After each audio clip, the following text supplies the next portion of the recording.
তো জনস্বার্থ বিবেচনা করে আমরা সরকার এইখানে আমরা সিদ্ধান্ত নিতে সক্ষম হয়েছি যে পার কিলোমিটার ঢাকা এবং চট্টগ্রাম মহানগরে 11 পয়সা বাড়বে। আন্তজেলা যেখানে 52 সিটের গাড়ি আছে সেখানেও পার কিলোমিটার 11 পয়সা বাড়বে। আর ডিটিসি একটা এরিয়া আছে আপনারা জানেন, এবং মিনি বাস সেখানেও পার কিলোমিটার 11 পয়সা বাড়ানোর একটা সমন্বয় করার একটা সিদ্ধান্ত আমরা নিয়েছি। এটা সমন্বয় করতে চাই, কারণ আমাদের আগেই একটা ফর্মুলা আছে যে তেলের দাম বাড়ার সাথে সাথে কতটুকু সমন্বয় হবে ভাড়া, তার একটা ফরম্যাট আছে।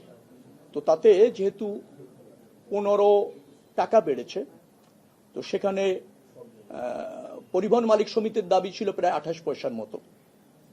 তারা সেখানে ডলারের দাম বাড়ার ফলে তাদের যে পার্টসগুলি ইম্পোর্ট করতে হয়, বাস ইম্পোর্ট করতে হয়, সেখানে আগের চেয়ে অনেক বেশি ইনভেস্ট হচ্ছে, ব্যয় বাড়ছে, মেইনটেন্স ব্যয় বাড়ছে, সেটাও তারা এখানে যুক্ত করতে চেয়েছে। তারপর আরো কিছু বিষয় তাদের দাবি আছে, সবকিছু মিলে 28 পয়সার মতো তাদের দাবি ছিল।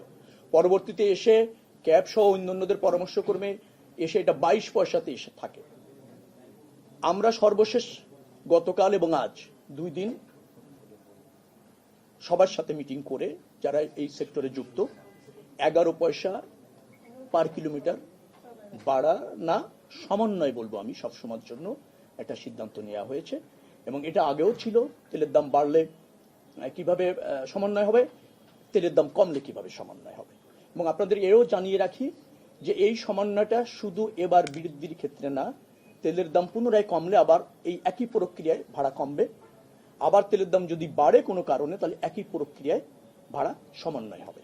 অর্থাৎ এই সমন্বয়টা একটা চলমান প্রক্রিয়া থাকবে। এর জন্য নতুন করে আর মিটিং করে সিদ্ধান্ত নেওয়ার প্রয়োজন হবে না বিধায় আমরা মনে করেছি। তেলের দাম বাড়া কমানোর সাথে সমন্বয়টা কি হবে, একটা প্রজ্ঞাপন জারি করে বিআরটিএ ওই ফর্মুলা অনুসারে ভাড়া নির্ধারণ করে দেবে। ঢাকা চট্টগ্রাম মহানগর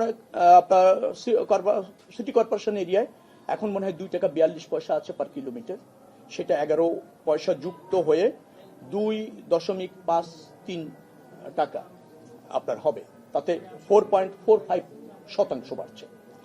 আবার যদি আন্তজেলা যান 2 টাকা 12 পয়সা আছে, সেখানে আবার 11 পয়সা যুক্ত হবে, 2 টাকা 23 পয়সা হবে পার কিলোমিটার, সেটা 5.19% বাড়ছে।